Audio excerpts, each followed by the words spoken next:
Il m'a filmé allongé là dans une pose ridicule et s'est enfui. J'en avais marre de lui. Je me suis levée et je suis allée voir papa et maman pour me plaindre de mon frère.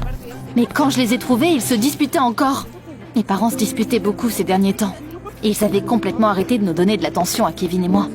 Michel, on est occupé avec ton père là. Gérez vos problèmes vous-même.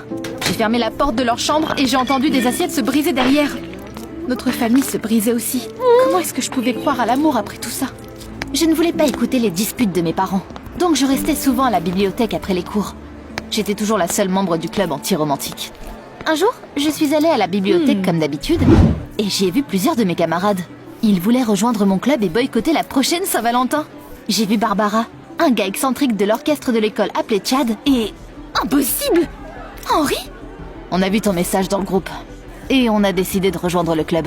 On peut? Évidemment, il y a de la place pour tout le monde. Puis, il y a eu une pause gênante. Mais rapidement, mademoiselle Anderson, notre prof, est entrée timidement. Dites, je peux vous rejoindre? J'ai apporté des cookies. Tout le monde a hoché la tête, hésitant. On ne se connaissait pas vraiment, donc la conversation n'était pas vraiment fluide. Mais ensuite, je leur ai demandé ce qui les avait amenés dans mon club. Tout le monde a accepté de partager leurs histoires. Chad a parlé en premier. Ça fait une éternité que j'ai des sentiments pour une fille. Et quand j'ai enfin décidé de lui envoyer une carte de Saint-Valentin, elle l'a déchirée sans pitié.